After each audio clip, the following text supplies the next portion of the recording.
नमस्कार, NDTV India में आपका स्वागत है। मैं हूं मनोरंजन भारती। पिछले दिनों एक विवाद उठा है और वो विवाद उठा है रूलिंग पार्टी यानी बीजेपी के प्रवक्ताओं के कुछ वक्तव्यों से। और उसके बाद जो है मिडिल ईस्ट के देश, चाहे जो खाड़ी के देश जिसे हम कहते हैं, Qatar, UAE, Saudi Arabia, Iran, बाकी देश जो है, इन सबों ने तीखी प्रतिक्रिया दी है उस बीजेपी प्रवक्ताओं के वक्तव्य पर। और उसके बाद जो है बीजेपी ने कुछ कार्रवाई की है, अपने प्रवक्ताओं को हटा दिया है, पार्टी से निकाल दिया है।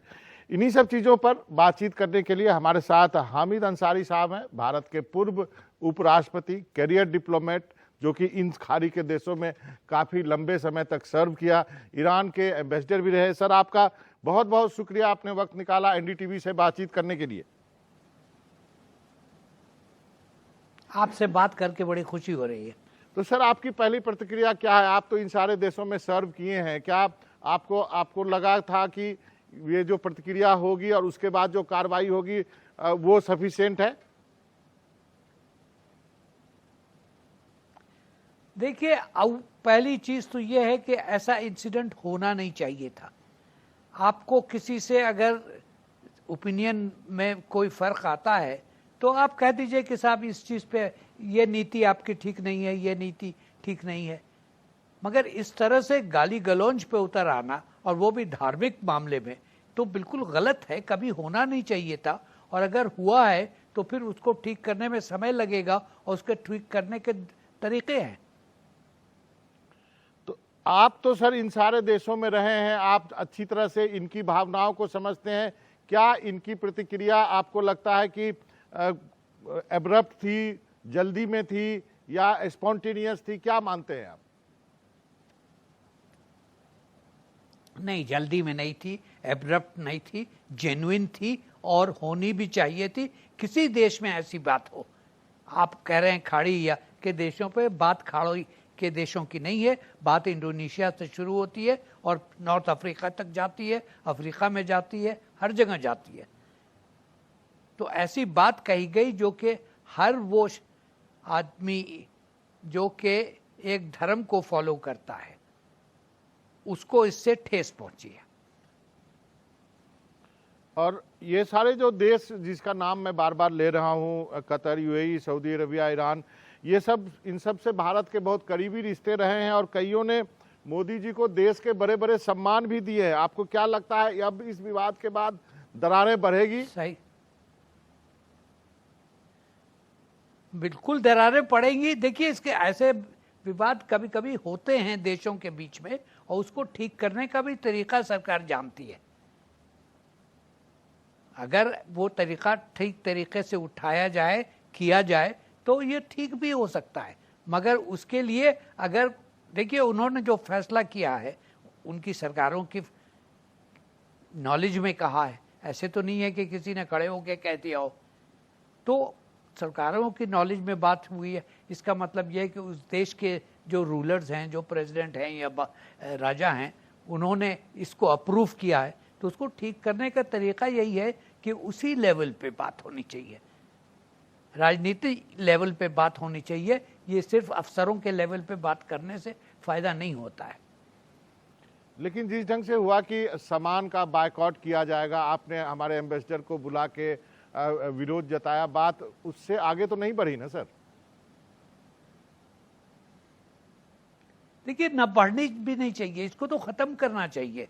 इसको खत्म करने का तरीका बड़ा आसान है कि आप उनसे पॉलिटिकल लेवल पे, सियासी लेवल पे कह दीजिए कि भाई हमारी नीति नहीं है, ये 1 या 2 या 10 आदमियों ने ये गलती की है और हम नीति ठीक करेंगे। ये ऐसी बात नहीं है जो कि अचानक हो गई, या जिसने किया वो देश की नीति नहीं जानता। आप डिप्लोमेसी को अच्छी तरह जानते हैं, हर जगह पॉलिटिकल पोस्चरिंग भी होती है, लेकिन डिप्लोमेट्स अंदर ही अंदर अपना काम करते रहते हैं। क्या आपको लगता है कि एक साथ इतने देशों की प्रतिक्रिया भारत की कूटनीति और विदेश मंत्रालय की विफलता है?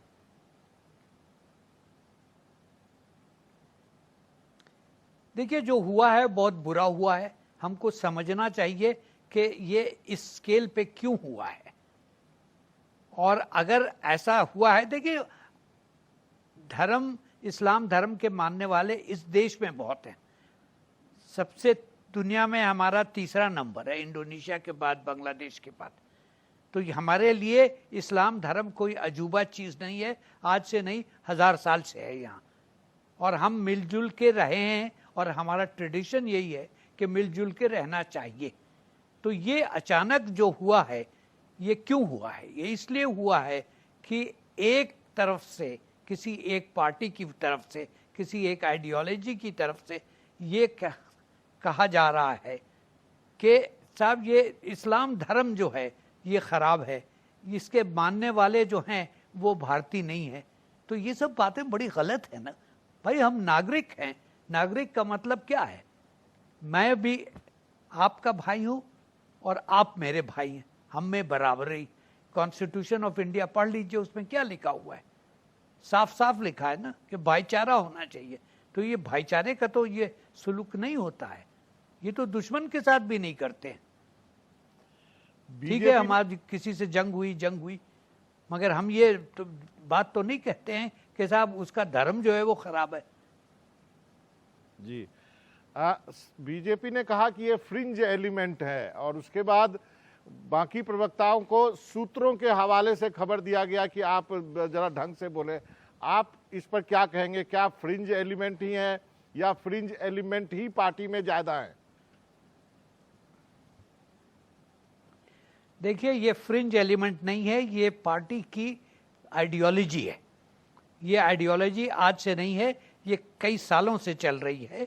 2009 का जो इलेक्शन मैनिफेस्टो है वो पढ़ लीजिए, 2014 का जो इलेक्शन मैनिफेस्टो है बीजेपी का वो पढ़ लीजिए, उसमें भी यही बातें। अब ये सब बातें अगर आप कहना शुरू करेंगी, देखिए हमको क्या कहना चाहिए? हम सब इस देश के नागरिक हैं। हमको एक बात कहना है कि एक संविधान है, वो हमारा धर्म है। उसके आगे क्या धर्म है हमारा? हम ईसाई हैं या हिंदू हैं या मुसलमान हैं या कोई और धर्म मानते हैं, वो प्राइवेट बात है। मगर सरकारी तौर पे हमारा एक धर्म है, वो कॉन्स्टिट्यूशन का धर्म है। तो अगर किसी पार्टी में ये प्रोपेगेंडा हो रहा है कि वो इस धर्म के मानने वाले लोग हमारे जैसे नहीं हैं, हमसे अलग है, हमारे देश के नागरिक नहीं हैं, इनको रहने को हम यहाँ कह सकते हैं मगर वो रहेंगे यहाँ बराबरी के उस पे नहीं, तो ये तो संविधान के खिलाफ बात है, कानून के खिलाफ बात है। तो ये ऐसी चीज एक्सीडेंटल नहीं हुई है, ये उस पार्टी में ये आइडियोलॉजी डेवलप की गई है और उसका ये नतीजा है।